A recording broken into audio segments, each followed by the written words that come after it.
In the last video, I talked about the Vijayanagar Empire and the Bahmani Kingdom. हमने देखा था कि Vijayanagar empire का एस्टैब्लिशमेंट 1336 के आसपास हुआ था और बामनी किंगडम का एस्टैब्लिशमेंट 1347 के आसपास हुआ था. So today we are going to talk about the Mughals. हमें पता है कि 1526 में हमने देखा था ऑलरेडी जब हम दिल्ली सल्तनत पढ़ रहे थे. 1526 में बाबर इंडिया में इन्वेड करते हैं और उस टाइम पे जो दिल्ली में सुल्तान होते हैं वो होता है Sikandar Lodi. And he is the last Sultan of the Delhi सल्तनत. लोधी डायनेस्टी चली थी, लास्ट डायनेस्टी पूरे दिल्ली सल्तनत की फिफ्थ डायनेस्टी थी और उसमें जो लास्ट रूलर थे सिकंदर लोधी, जो बहुत ज़्यादा एरोगेंट थे, हद से ज़्यादा एरोगेंट थे. फिर 1526 21 अप्रैल को बैटल ऑफ पानीपत होती है जो सिकंदर लोधी एंड बाबर के बीच में होती है और जिसमें बाबर सिकंदर लोधी का असैसिनेशन करके अपना मुगल एम्पायर इंडिया में एस्टैब्लिश कर लेते हैं. तो अब हम देखते हैं कि बाबर कैसे इंडिया में आए थे और कैसे उन्होंने अपना एम्पायर इतना बड़ा खड़ा कर दिया था. इंडिया में जो बाबर का पीरियड था वो काफ़ी कम टाइम के लिए था, वो अराउंड 4 साल के लिए रहा था. ये काफ़ी कम टाइम है, बट इस कम टाइम में बाबर ने काफ़ी कुछ अचीव कर लिया था. बाबर का जो असली नाम था वो था ज़हीरुद्दीन मोहम्मद और ये अपने फादर की साइड तैमूर से रिलेटेड थे और मदर की साइड जेंगिस खान से रिलेटेड थे. तैमूर मैंने बताया था कौन था. जब दिल्ली में मोहम्मद बिन तुगलक रूल कर रहे थे, तुगलक का रूल चला रहा दिल्ली सल्तनत में, तब तैमूर का इन्वेजन हुआ था दिल्ली में. और जेंगिस खान का उससे भी पहले हुआ था. जेंगिस खान का हुआ था जब हम स्लेव डायनेस्टी देख रहे थे. तो स्लेव डायनेस्टी के टाइम पे रूलर थे उस टाइम पे इल्तुतमिश.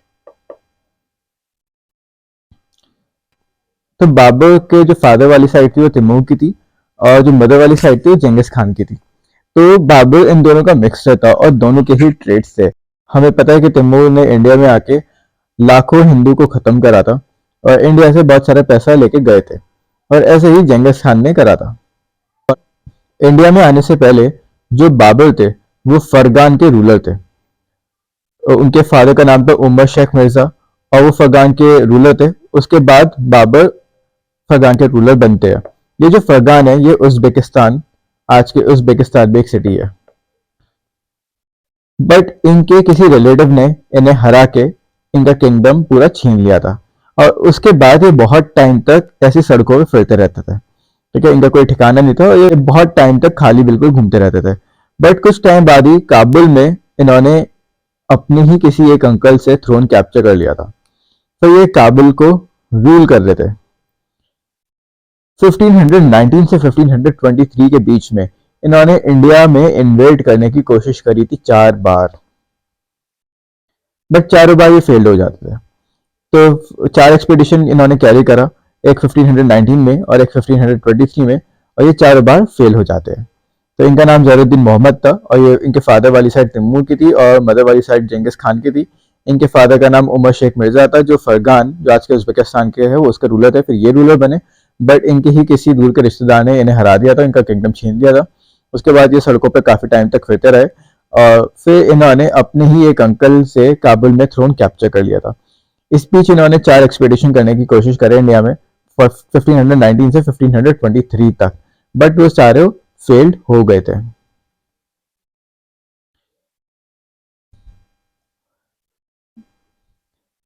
बट 1525 में ये जो इन्वेजन करते हैं वो सक्सेसफुल हो जाता है. तो इन्होंने इंडिया में इन्वेड करना स्टार्ट करा था 1525 में. ठीक है, मैंने आपको बताया 1526 में बैटल ऑफ पानीपत हुई थी जिसमें इन्होंने ये पूरा दिल्ली वाला एरिया कैप्चर कर लिया था. बट उससे 1 साल पहले 1525 में इन्होंने इन्वेजन करना स्टार्ट कर दिया था. उस टाइम पे पूरे इंडिया में 5 मुस्लिम किंगडम्स थे और 2 हिंदू किंगडम्स थे. वो 5 मुस्लिम किंगडम कौन कौन से थे? एक तो दिल्ली सल्तनत, ये सबसे इंपॉर्टेंट था, और यहाँ पे रूल कर रहे थे लोधीज. तो गुजरात, मैंने आपको बताया था कि गुजरात में पहले दिल्ली सल्तनत का रूल था, बट मोहम्मद बिन तुगलक के रूल के बाद ये वाला एरिया इंडिपेंडेंट हो गया था. मतलब ये वाला एरिया के पूरा इंडिया इंडिपेंडेंट हो गया था. तो गुजरात में एक रूलर थे मुस्लिम रूलर, मालवा वाले एरिया में मुस्लिम रूलर था, बंगाल में मुस्लिम रूल था, और डेक्कन में मैंने आपको बताया था 5 किंगडम्स थे। कौन कौन से? एक अहमदनगर, एक बेरार, एक गोलकोंडा, एक बीजापुर और एक बिदार। तो ये 5 किंगडम मिलके डेक्कन सल्तनत बनाते थे और ये पहले बहामनी किंगडम था। ये भी हम लास्ट वीडियो में देख चुके हैं। और हिंदू किंगडम कौन सा था? एक तो था विजयनगर एम्पायर और यहाँ पे रूल कर रहे थे कृष्ण देव राय। और दूसरा किंगडम था मेवाड़ का राजपूत कॉन्फेडरेसी या फिर राजपूताना। यहाँ पे रूल कर रहे थे राणा संघ। तो ये टोटल 7 किंगडम्स थे जब इनका इन्वेजन इंडिया में हुआ था। सबसे पहले इन्होंने लाहौर ऑक्यूपाई करा। वहां के गवर्नर थे दौलत खान लोधी। दौलत खान लोधी को बाबर ने हराया और वहां से उन्होंने लाहौर को पूरा कैप्चर करा। और फिर ये वही दौलत खान लोधी है जो बाबर से कहते हैं कि ठीक है, तुमने मेरा एरिया तो कैप्चर करा, पर अब तुम्हें दिल्ली की तरफ जाना चाहिए जहां पे सिकंदर लोधी रूल कर रहे हैं। तो वो इसलिए इन्होंने करा था क्योंकि इन्हें पता था कि जो सिकंदर लोधी है वो काफी एरोगेंट थे और वो सारे जितने भी उलेमास थे, नोबल्स थे, सबकी ओपन कोर्ट में बेइज्जती करते रहते थे। और दौलत खान लोधी की भी उन्होंने बेइज्जती करी थी। तो इसलिए दौलत खान लोधी ने बाबर को दिल्ली की तरफ भेज दिया था। तो सबसे पहले बाबर ने लाहौर को ऑक्यूपाई करा, वहां के गवर्नर दौलत खान लोधी को हराया और उसके बाद उनके कहने पे वो दिल्ली गए और दिल्ली में इब्राहिम लोधी सुल्तान था। जब ये दिल्ली गए 1526 हो चुका था और 21 अप्रैल थी। इस टाइम पे बैटल ऑफ पानीपत 1 हुई थी। ये बैटल ऑफ पानीपत 1 है। तो टोटल 3 बैटल ऑफ पानीपत हुई है। ठीक है, तो फर्स्ट बैटल ऑफ पानीपत किसके बीच में हुई थी? बाबर और इब्राहिम लोधी के बीच में। बाकी बैटल ऑफ पानीपत भी मैं आपको जब आएगी तो मैं आपको बताऊंगा। तो इन्होंने बाबर तो बाबर ने तो बाबर ने सिकंदर लोधी को हराया बैटल ऑफ पानीपत में, जो 1526 में हुई थी 21 अप्रैल को। और वहां से इन्होंने दिल्ली पूरा कैप्चर कर दिया। तो दिल्ली कैप्चर करने के बाद इन्होंने अपने बेटे हुमायूं को भेजा। हुमायूं को इन्होंने आगरा भेजा ताकि आगरा को भी वो कैप्चर कर ले। जब ये पूरा एरिया कैप्चर हो गया तो फिर यहाँ से इन्होंने एक्सपीडिशन करा मेवाड़ की तरफ। ये राजपूत जो कॉन्फिडेंसी है, यहाँ पे मेवाड़ आता था। यहाँ पे इन्होंने कॉन्केस्ट करा और वहां पे जो राणा संघ थे उन्हें हरा दिया गया था। और उस बैटल का नाम है battle of Khanua. This is a very important battle because इस बैटल के बाद इन्होंने अपना टाइटल अज्यूम करा था गाजी। गाजी टाइटल अज्यूम करा बैटल ऑफ खनुआ के बाद, जिसमें इन्होंने राणा संघ को हराया था मेवाड़ के। फिर 1528 में इन्होंने एक और राजपूत रूलर को हराया जिसका नाम था मेदिनी राय और उनसे एक चंदेरी कैप्चर करा। फिर 1529 में इन बैटल ऑफ गोगरा में इन्होंने अफगान्स को हराया। जो ये अफगान्स थे ये बिहार वाली साइड रूल कर रहे थे थोड़ा सा। तो 1529 में ये इन अफगान्स को हराया बैटल ऑफ गोगरा में, जो बिहार में आता है आज के। और 1530 में इनकी डेथ हो जाती है जब ये 47 ईयर्स के थे। तो टोटल कितने मिलिट्री कॉन्केस्ट करे? सबसे पहले तो इन्होंने दौलत खान लोधी को हराया, पहला कॉन्केस्ट। फिर सिकंदर लोधी को हराया, दूसरा कॉन्केस्ट। फिर राणा संघ को हराया मेवाड़ के, तीसरा कॉन्टेस्ट। ये कौन सा बैटल थी? ये थी battle of Khanua and it is a very important battle. और दौलत खान लोधी को और सिकंदर लोधी को हराया था बैटल ऑफ पानीपत में। ठीक है, तो बैटल्स भी आपको याद होने चाहिए। उसके बाद उन्होंने गाजी टाइटल अज्यूम करा। फिर उन्होंने राजपूत रूलर को हराया, ये चौथा कॉन्केस्ट। उसका नाम था मेदिनी राय और उन्होंने फिर चंदेरी कैप्चर कर दिया था, चंदेरी। पांचवा कॉन्केस्ट था बैटल ऑफ गोगरा। ये अफगान्स को हराया जो बिहार में थे। और उसके बाद इनकी डेथ हो जाती है 47 ईयर्स में। मतलब इन्होंने टोटल 5 कॉन्केस्ट करे जो इंपॉर्टेंट है। ठीक है, ये आपको याद होने चाहिए। मैप में मैंने आपको सबको बता दिया। अब एक बार हम बाबर का एस्टिमेट देखते हैं। इतने कॉन्केस्ट इन्होंने करे और जीते भी और इंडिया में इन्वेड भी करा। अपने चाचा को भी हराया था जो काबुल में रूल कर रहे थे। तो इससे ये पता चलता है कि he was a very great statesman. तो ये तो बोलना पड़ेगा कि Babur was a great statesman और उनकी बहुत ज्यादा सॉलिड अचीवमेंट्स थी, इसलिए he was a man of solid achievements. इतने ज्यादा कॉन्केस्ट करे, पूरा इंडिया इन्होंने अपनी तरफ कर लिया था, नॉर्थ इंडिया। तो हाँ, ही was a great statesman and a man of solid achievement because इतने सारे अचीवमेंट्स थे उनके। अच्छे स्टेट्समैन के अलावा ये एजुकेटेड भी थे थोड़े से। इन्हें अरेबिक और पर्शियन लैंग्वेज बहुत अच्छी तरीके से आती थी। और जो टर्की थी या तुर्की तुर्की कहते थे उस टाइम पे से, तुर्की इनकी मदर टंग थी। मुगल्स कौन थे? मुगल्स थे मंगोलियन टर्किश। मंगोलियन भी थे और टर्किश भी थे, ये अफगान्स नहीं थे। ठीक है, पहली बात तो आपको ये याद रखनी है। इनकी मदर जो टंग थी वो थी टर्की या तुर्की तुर्की। मंगोलियन थे क्योंकि सेंट्रल एशिया में इनके एंसेस्टर्स रहते थे, वो मंगोल्स थे। और ये तुर्की जो लोग थे, वो तुर्की ट्राइब, ये उनके भी एंसेस्टर्स डिसेंडेंट्स माने जाते हैं, तो इसलिए इन्हें तुर्की मंगोलियंस बोलते हैं। तो इन्होंने अरेबिक और पर्शियन लैंग्वेज में अच्छे बहुत स्कॉलर थे और तुर्की इनकी मदर टंग थी। इन्होंने एक अपनी ऑटोबायोग्राफी लिखी थी जिसे बोलते हैं Tuzuk-i Baburi, and it is a very important work. Tuzuk-i Baburi ये तुर्की लैंग्वेज में है, और तुजुक-ई बाबरी को हम बाबर नामा भी बोलते हैं, बाबर नामा। तो अगर क्वेश्चन आया बाबर नामा किसने लिखा, तो आपको लिखना है बाबर ने ही लिखा। It is an autobiography, autobiography हमेशा खुद लिखते हैं। सो बाबर नामा और तुजुक ई बाबरी ये दोनों एक ही बुक है, एक ही वर्क है, और ये तुर्की लैंग्वेज में है। और ये इंडिया का काफी अच्छा अकाउंट बताता है, social account, economical account. Tuzuk i Baburi अगर आप पढ़ेंगे तो आपको इंडिया के बारे में काफी अच्छी वैल्यूएबल चीजें देखने के लिए मिलेगी। तुजुक-ई बाबरी इसलिए भी बहुत ज़्यादा अच्छी है क्योंकि इस बुक में इन्होंने अपनी सिर्फ अचीवमेंट्स ही नहीं लिखी, अपनी फेलियर्स भी लिखी है। मतलब इससे ये पता चलता है जो तुजुक-ई बाबरी है, ये काफ़ी वैल्यूएबल अकाउंट देती है इंडिया का, क्योंकि ऑटोबायोग्राफी में मोस्टली रूलर्स अपनी तारीफें, अपनी अचीवमेंट्स लिखते थे, बट बाबर ने अपनी अचीवमेंट्स के साथ अपने फेलियर्स भी मेंशन कर रखे थे। तो हम इससे ये कह सकते हैं कि जो तुजुक-ई बाबरी है उसमें थोड़ा बहुत मतलब सच्चाई भी है, क्योंकि ये पूरी मिथिकल हम नहीं बोल सकते। और ये नेचुरलिस्ट भी थे, इन्हें फ्लोरा एंड फौना बहुत ज़्यादा पसंद था। ठीक है, तो ये बाबर का एस्टिमेट था। अब हम देखेंगे हुमायूं के बारे में, जिन्होंने टोटल 11 साल रूल करा। अब आप देख रहे होंगे यहाँ पे तो 10 साल ही है, 1530 से 1540 तक, बट इन्होंने इस टाइम पे भी रूल करा, और फिर उसके बाद 1555 से 1556 तक भी रूल करा। तो बाकी के 15 साल क्या हुआ, मैं अब आपको बताऊंगा क्या हुआ। तो जो हुमायूं है ये बाबर के सबसे बड़े बेटे थे, और इनका जो नेम का मतलब है हुमायूं, हुमायूं का मतलब है फॉर्च्यून, मतलब किस्मत वाला। बट ये बिल्कुल गलत था इनका नाम। ये सबसे अनफॉर्चुनेट रूलर थे मुगल के। ऑल्दो इनका नाम था हुमायूं जिसका मतलब होता है फॉर्च्यून, बट ये सबसे अनफॉर्चुनेट रूलर थे पूरे मुगल एम्पायर के। वो कैसे, मैं भी आपको बताऊंगा। इनके 3 भाई और थे, मतलब ये टोटल 4 भाई थे, 3 भाई और थे, और ये इतने ज्यादा अच्छे थे, इतने ज्यादा काइंड थे कि इन्होंने पूरा एम्पायर जो बाबर ने खड़ा करा था, पूरा एम्पायर वो अपने भाइयों के बीच में बांट लिया, बिल्कुल बराबर बराबर। बाद में ये इनका जो डिसीजन था बहुत ही गलत साबित हुआ। ठीक है, बाद में इनके भाइयों ने इन्हें धोखा दे दिया था। तो इनके 3 भाई थे, क्या क्या नाम था, एक का नाम था कमरन, एक का नाम था अस्कारी, और एक का नाम था हिंदल।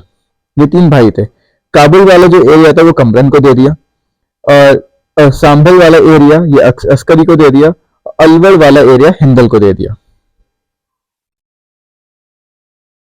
तो काबुल और कंधार कमरन को दिए, अस्कारी को सांभल दिया, और हिंदल को अलवर दिया। अब क्या हुआ, ये अफगान से लड़ रहे थे। मैंने आपको बताया अफगान्स को इनके फादर बाबर ने भी हराया था, but Afghans bar bar rise हो रहे थे। ठीक है, वो बार बार आ जाते थे लड़ने के लिए। तो अफगान्स को इन्होंने ईस्ट में हराया, और जब ये अफगान्स को हरा रहे थे तब गुजरात में मैंने आपको बताया था एक और किंगडम था। ठीक है, 5 मुस्लिम किंगडम्स है ना इंडिया में, जब बाबर का इन्वेजन हुआ था, तो उसमें से एक गुजरात भी था। तो गुजरात में थे बहादुर शाह। इन बहादुर शाह ने मौके का फायदा उठाया और दिल्ली की तरफ मार्च करने लगे। अगर आप इंडिया का मैप देखिए,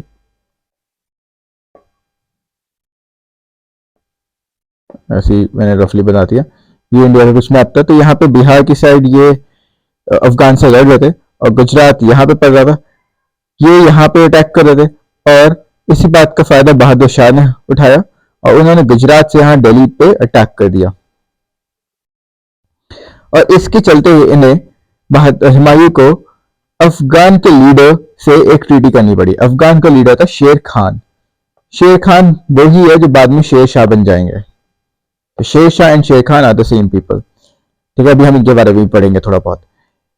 इन्होंने इनसे ट्रीटी करी और ये बैटल यहीं पे स्टॉप हो गई। फिर उसके बाद ये गुजरात गए और इन्हें हरा दिया।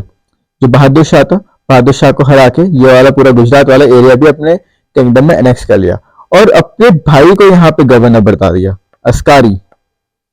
अस्कारी जो इनका भाई था, अस्कारी को मैंने आपको बताया था कि सांभल एरिया दे रखा था, तो गुजरात में भी अस्कारी को गवर्नर बना दिया।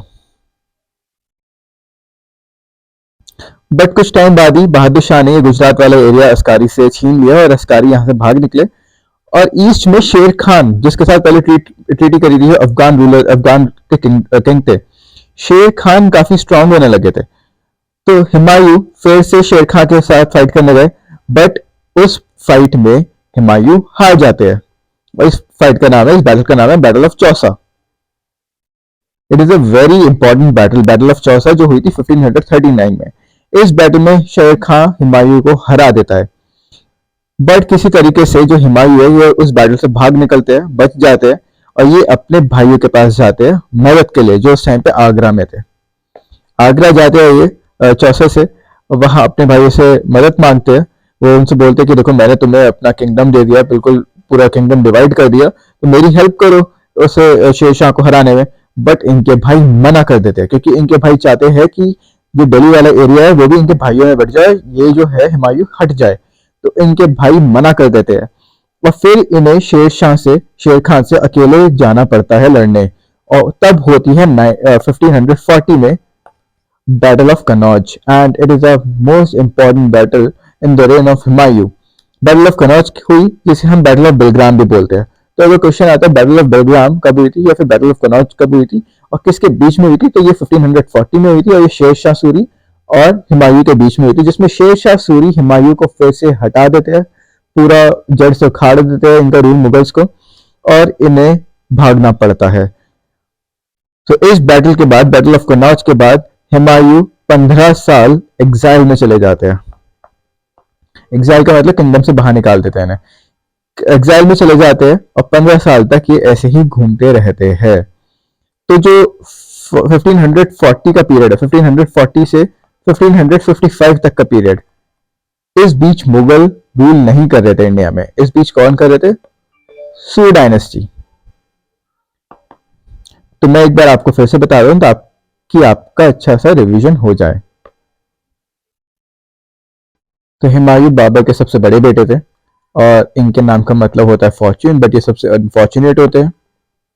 इनके 3 भाई होते हैं और ये पूरा एम्पायर अपने तीनों भाइयों में डिवाइड कर देते हैं, और ये सबसे बड़ी गलती होती है इनके पार्ट से। कमरम को काबुल एंड कंधार देते हैं, अस्कारी को ये सांभल देते हैं और हिंदल को देते हैं ये अलवर वाला एरिया। अब हुमायूं, एक मिनट मैप बना दूंगा ताकि आपको समझ में आ जाए। ये इंडिया का जल्दी जल्दी से मैप बना दिया।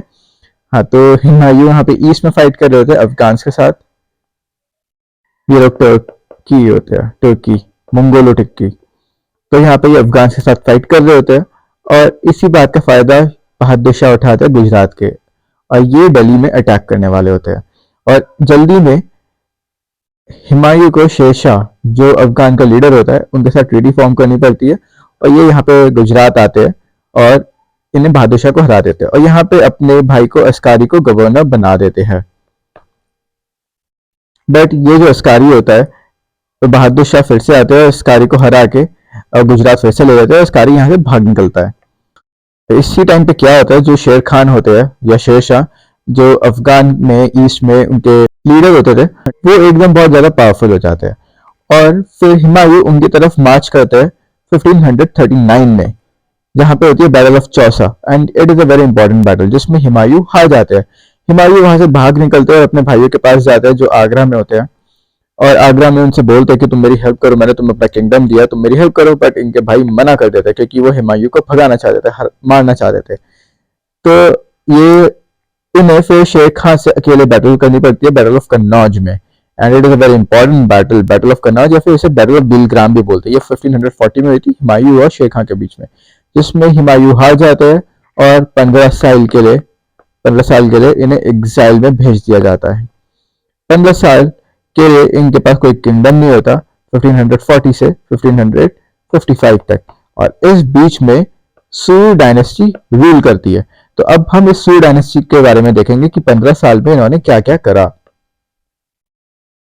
सूर इंट्रिग्नम, ठीक है। तो सूर डायनेस्टी के जो फाउंडर थे वो थे शेर शाह सूर, और इन्होंने हुमायूं को हरा के दिल्ली को कैप्चर करा था। इनका जो असली नाम था वो था फरीद, और ये बस 5 साल रूल ही कर पाते हैं। 5 साल बाद इनकी डेथ हो जाती है, तो सिर्फ 5 साल रूल कर पाते हैं। हुमायूं को इन्होंने 1540 में हटाया और 5 साल ये रूल करता है 45 तक। इनका असली नाम होता है फरीद, फरीद खान।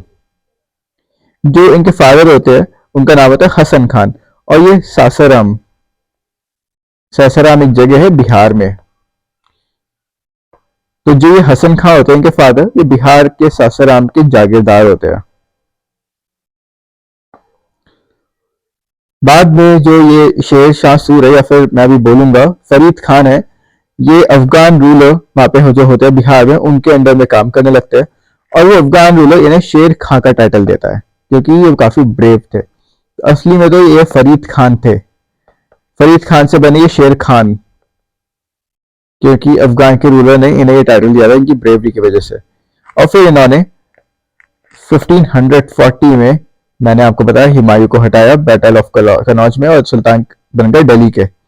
उसके बाद इन्होंने राजपूत के साथ बहुत वॉर करी। राजपूत के साथ वॉर करके इन्होंने अपना किंगडम एक्सपैंड करा।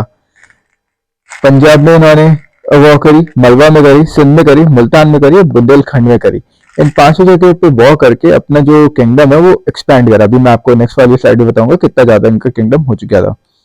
और इनके एम्पायर में पूरा नॉर्थ इंडिया आता था, बस असम नहीं आता था, नेपाल नहीं आता था, कश्मीर नहीं आता था, गुजरात नहीं आता था। गुजरात में बहादुर शाह रूल कर रहे थे, कश्मीर में दूसरा रूल था, नेपाल असम में कोई और रूल था। तो ये 4 जगह नहीं आती थी नॉर्थ इंडिया में, वरना पूरा नॉर्थ इंडिया इनके अंडर में था। ये देखिए मैप, ये सिंध वाला एरिया, ये मुल्तान वाला एरिया, कश्मीर नहीं था, मैंने आपको बताया कश्मीर नहीं था, ये असम नहीं था यहाँ पे, और यहाँ पे नेपाल नहीं था, और ये गुजरात भी नहीं था। बाकी ये पूरा एरिया आप देखिए इनके अंडर में था। अब हम शेर शाह की एडमिनिस्ट्रेशन के बारे में बात करते हैं, क्योंकि ही was a very good administrator. इनकी जो एडमिनिस्ट्रेशन थी बहुत ही ज्यादा अच्छी थी। It was a brilliant administrative system. इसके ऊपर मेंस में क्वेश्चन आ सकता है। डिस्क्राइब द शेर शाह's administration because it was a very important and very good administration system, brilliant administration system. Central government होती थी ऊपर, और उसमें बहुत सारे डिपार्टमेंट्स होते थे, ठीक है।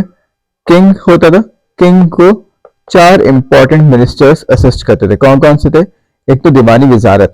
अब हमने दिल्ली सल्तनत में भी देखा था कि दीवानी वजारत थी, इसे हेड करते थे वजीर, और किसके चार्ज में होते थे? Revenue and financial department. ये तो सेम है, दिल्ली सल्तनत वाला ये सेम है। फिर दीवानी अरीज, ये भी सेम है, ये आर्मी के चार्ज में होते थे। फिर होता है दीवानी रसालत, ये भी फॉरेन मिनिस्टर वाला था, ये भी सेम था। ये सब हम दिल्ली सल्तनत पे देख चुके थे। बट एक आती है दीवानी इंशा, एंड ये नया है। Who was in charge of communications. Communication मतलब कहाँ पे रोड बननी है ताकि एक सिटी से दूसरी सिटी कनेक्ट कर दी जाए, या फिर टेलीग्राफ लाइन से नहीं होती थी, फोन लाइन से नहीं होती थी, तो वो नहीं हो सकता था। कम्युनिकेशन के लिए क्या बेटर हो सकता है, ठीक है। तो दीवानी इंशा उसके लिए मिनिस्टर थे। 4 इंपॉर्टेंट मिनिस्टर के, दीवानी वजारत जिसे वसी बोलते थे, दीवानी अरीज, दीवानी रसालत, दीवानी इंशा। सेंट्रल गवर्नमेंट में और भी कई सारे डिपार्टमेंट्स होते थे। एम्पायर होता था पूरा, जैसे ये पूरा एम्पायर है इनका। अब इस पूरे एम्पायर को इन्होंने 47 सरकार में बांट दिया। सरकार को आप बोल सकते हो स्टेट, छोटे छोटे स्टेट। तो इतना तो बड़ा एम्पायर भी नहीं था, और यहाँ पे इन्होंने 47 स्टेट्स का एस्टैब्लिशमेंट कर दिया था, मतलब सरकार। तो एम्पायर वाज डिवाइडेड इनटू 47 सरकार। अब वहां पे दो लोग रूल करते थे, एक तो चीफ सिकदार और दूसरे थे चीफ मुंसिफ। मुंसिफ तो जज होते हैं, ये तो अब तक आपको पता हो जाना चाहिए। कहीं पे भी मुंसिफ आए वर्ड तो उसका मतलब हो गया जज। तो चीफ मुंसिफ ये जज होते थे, और फिर होते थे चीफ सिकदार जो लॉ एंड ऑर्डर को संभालते थे। ठीक है, तो चीफ सिकदार हो गए लॉ एंड ऑर्डर के लिए, और चीफ मुंसिफ हो गए जो थे जज। और ये दोनों हर एक सरकार में होते थे। तो अगर 47 सरकार है तो 47 चीफ मुंसिफ हो गए, 47 चीफ सिकदार होंगे। अब हर एक सरकार अलग अलग परगान में भी डिवाइड हुई थी। परगान इस तरीके से आप मान लीजिए डिस्ट्रिक्ट। तो हर एक सरकार परगान में भी डिवाइड हुई थी। और परगान में जो एडमिनिस्ट्रेशन थी किसके हाथ में थी? मिलिट्री ऑफिसर हुआ करता था जिसे बोलते थे शिकदार। अब ऊपर है शिकदार, चीफ शिकदार, नीचे सिर्फ शिकदार आएगा, जो एक मिलिट्री ऑफिसर था। लैंड रेवेन्यू के लिए अमीन होता था। ट्रेजरर जो टैक्स, जो मतलब पूरा टैक्स कलेक्ट करके, जैसे कंसोलिडेटेड फंड ऑफ इंडिया है आज का, एक पूरा फंड कलेक्ट करता था, वो फौजदार हो गया। और अकाउंटेंट हो गया करकून्स। तो ये चार लोग पूरे डिस्ट्रिक्ट का एडमिनिस्ट्रेशन संभालते थे, या फिर परगान का एडमिनिस्ट्रेशन संभालते थे। तो आप देखिए कितनी ब्रिलियंट एडमिनिस्ट्रेशन सिस्टम थी शेरशाह की।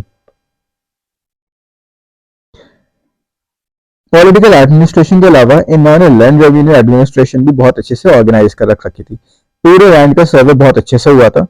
और जो कल्टिवेबल लैंड है उन्हें तीन टाइप में डिवाइड कर दिया गया था, एक गुड, एक मिडल और एक बैड। ठीक है, एक तो बहुत अच्छा फर्टाइल लैंड होता था, एक होता था मिडल और एक होता था बैड, बिल्कुल बेकार। अब 1/3 प्रोड्यूस देना पड़ता था लोगों को। 1/3 हो गया 33.3%। तो जो भी वो कर रहे हैं, जो भी कल्टीवेट कर रहे हैं, या तो वो कैश दे 33.3% जो भी उनकी इनकम आ रही है, या फिर अगर वो कुछ प्रोड्यूस कर रहे हैं तो 33.3% उन्हें उसका पार्ट देना पड़ता था सुल्तान को एज अ टैक्स। और इन्होंने एक नया सिस्टम इंट्रोड्यूस कराया था कॉइन का, जिसे बोलते थे डैम। और ये इतना ज्यादा सर्कुलेशन में था कि 1835, मतलब ब्रिटिशर्स भी आ गए थे सोचिए, तब भी ये जो डैम था इनका सिल्वर कॉइन ये सर्कुलेट होता रहा। अब सबसे जो इम्पोर्टेंट चीज है वो ये है कि इन्होंने कम्युनिकेशन को इम्प्रूव करने के लिए 4 इंपॉर्टेंट हाईवे बनाए। एक तो था सोनरगांव से सिंध के लिए, दूसरा था आगरा से बुरहानपुर के लिए, तीसरा था जोधपुर से चित्तौड़ के लिए, और चौथा था लाहौर से मुल्तान के लिए। ये 4 हाईवे थे, ये इन्होंने इसलिए बनाए थे ताकि कम्युनिकेशन इंप्रूव हो। जब कम्युनिकेशन इंप्रूव होती थी तो एक तो आर्मी को मोबिलाइजेशन बहुत अच्छे से हो सकती थी ट्रूप्स की, दूसरा ट्रेड बहुत अच्छा होता था फिर। ठीक है, अब यहाँ पे इन्होंने पुलिस सिस्टम बहुत अच्छा रखा ताकि कोई चोरी वोरी ना हो। दूसरा, बीच बीच पे हाईवे पे इन्होंने रेस्ट हाउसेस बनाए। रेस्ट हाउसेस को क्या बोल देते हैं? सराय। ठीक है, सराय बनाए इन्होंने बीच बीच में ताकि ट्रैवलर्स वहां पे रुक सके, थोड़ा रेस्ट कर सके। पुलिस को इन्होंने काफी अच्छे से ऑर्गेनाइज कराया था, और इनके रेन में क्राइम काफी रिड्यूस हो गया था। और इन्होंने आर्मी में भी एडमिनिस्ट्रेशन रिफॉर्म्स करे, और इन्होंने अलाउद्दीन खालजी से वो कुछ आइडियाज लिए थे। जैसे अलाउद्दीन खालजी के टाइम पर हमने देखा था कि अलाउद्दीन खालजी अपने हॉर्सेस को ब्रांडिंग करते थे, ब्रांडिंग ऑफ हॉर्सेस करते थे, दस्तक लगाते थे। तो वो चीज इन्होंने भी करी थी। तो अगर हम शेरशाह का एस्टिमेट देखें तो एक तो ये पायस मुस्लिम थे। पायस का मतलब क्या होता है? इसका मतलब होता है डिवोटेड, मतलब ये पूरे कट्टर वाले मुसलमान थे, होते ना बिल्कुल दिल से मुसलमान होता है। ये बहुत बड़े पायस मुस्लिम थे, बट ये बाकी रिलीजन के लिए टॉलरेंट थे। ये रिलीजियस टॉलरेंट। अब ऐसे नहीं कि रिलीजियस टॉलरेंट से मैं बोल दूं कि ये टैक्स नहीं लगाते थे, हिंदूज पे लगाते थे। नाम की रिलीजियस टॉलरेंट थे, मतलब ऐसे भेदभाव नहीं करते थे। क्योंकि इनकी जो हायर एडमिनिस्ट्रेशन में पोस्ट थी उसमें हिंदूज हुआ करते थे। Hindus were there in the higher administration, तो he employed Hindus in the important offices. तो इससे ये पता चलता है कि he was generally tolerant toward the other religion. But अगर इनके रिलीजन के ऊपर बात आती थी तो ये हमेशा इस्लाम को चूज करते थे। इन्हें आर्ट एंड आर्किटेक्चर बहुत पसंद था। जो दिल्ली के पास इन्होंने एक सिटी फाउंड करी थी, और वहां पे आज भी ओल्ड फोर्ट है। ओल्ड फोर्ट है पुराना किला, और जो जू है नेशनल जूलॉजिकल पार्क, आपने सुना होगा नेशनल जूलॉजिकल पार्क, वो पुराना किला के बिल्कुल साइड में ही है, मतलब ये एक ही कॉम्प्लेक्स में है, पुराना किला और नेशनल जूलॉजिकल पार्क एक ही कॉम्प्लेक्स में है। तो ये पुराना किला है और उसके अंदर का जो मॉस्क है, जो अंदर मस्जिद है, वो शेरशाह ने ही कंस्ट्रक्ट करवाई थी। इस पुराने किला के अलावा इन्होंने सासाराम, सासाराम बिहार में होता है, सासाराम में मौसोलियम बनाया था। मौसोलियम होता है मतलब ग्रुप ऑफ टूम्स, या फिर सिर्फ एक टूम, उसका पूरा कॉम्प्लेक्स, या फिर आप इसे टूम भी बोल सकते हैं वैसे, बट पूरा कॉम्प्लेक्स। और वो इंडिया आर्किटेक्चर की मास्टरपीस कंसिडर करी जाती है, बहुत ही ज़्यादा सुंदर है, बहुत ही ज़्यादा। आप नेट पे सर्च करके देखिए सासाराम मौसोलियम, वहाँ पे आज शेर शाह का टूम है, शेर शाह सूरी का टूम वहीं पे है। He also patronise learn man जैसे मलिक मोहम्मद जयासी, और हमने इनके बारे में पढ़ा था। ये कौन थी? जिसने पद्मावत लिखी थी, जिसके ऊपर जो आज मूवी है पद्मावत, रानी पद्मिनी के बारे में, और अलाउद्दीन खिलजी के कॉन्क्वेस्ट के बारे में।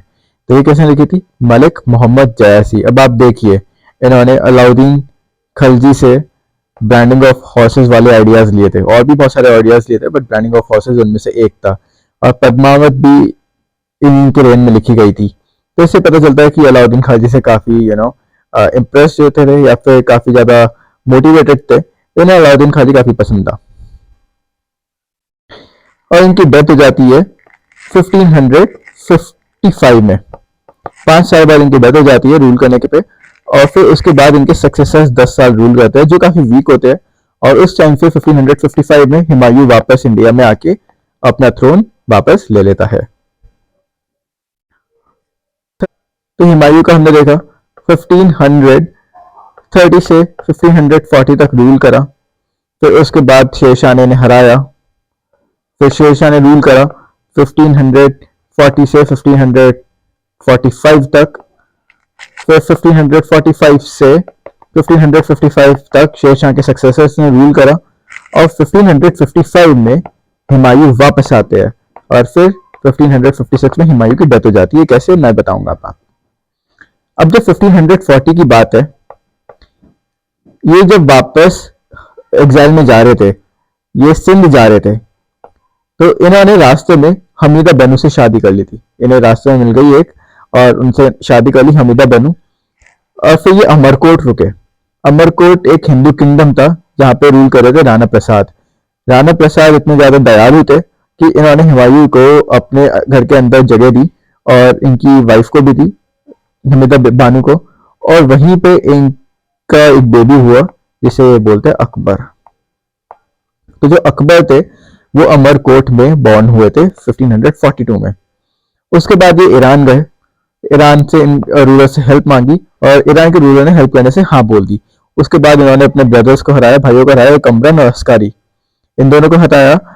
और 1555 में अफगान्स, अफगान्स मतलब सूरी, उन्हें हरा के अपना मुगल थ्रोन वापस ले लिया। 6 महीने बाद इनकी डेथ हो जाती है, मतलब 1555 में ये थ्रोन लेते हैं, पर 6 महीने बाद इनकी डेथ हो जाती है। कैसे होती है? ये अपनी लाइब्रेरी की स्टेयरकेस से गिर जाते हैं। तो मैंने आपको बताया ही was a very unfortunate Mughal emperor. Although इनका नाम का मतलब है fortunate, but he was very unfortunate. मतलब 15 साल तो एग्जाइल में रहे। उसके बाद चलो किसी तरीके से इन्होंने किंगडम वापस लिया भी अपने, सिर्फ 6 महीने रूल कर पाए। उसके बाद इनकी सीढ़ियों से गिर के डेथ हो जाती है। किसी बैटल में नहीं हारे हैं, कुछ भी नहीं हुआ, सीढ़ियों से गिर के डेथ हो जाती है। Although he is not a great ruler, क्योंकि हमने देखा कितनी बैटल्स हारे हैं। बैटल ऑफ कनौज हारे, बैटल ऑफ चौसरा हारे, चौसिया। तो ये अच्छे रूलर तो नहीं थे, but still he was very kind and generous. ठीक है, बहुत ही ज्यादा दयालु थे, बहुत ही ज्यादा जनरस थे। जैसे मैंने आपको बताया, अपने तीनों भाइयों को किंगडम दे दिया। आप देखिए पूरी हिस्ट्री में लोग अपने भाइयों को जान से मार देते। अशोका ने अपने बोलते कि 99 ब्रदर्स को मार दिया था। अलाउद्दीन खिलजी ने अपने फादर इन लॉ को मार दिया था। तो इतने ज्यादा थ्रोन के लिए मर्डर करे गए, बट हुमायूं ने अपना पूरा एम्पायर अपने भाइयों में बांट दिया। इससे पता चलता है कितने काइंड थे, ये कितने जनरस थे। ये बहुत बड़ी बात थी।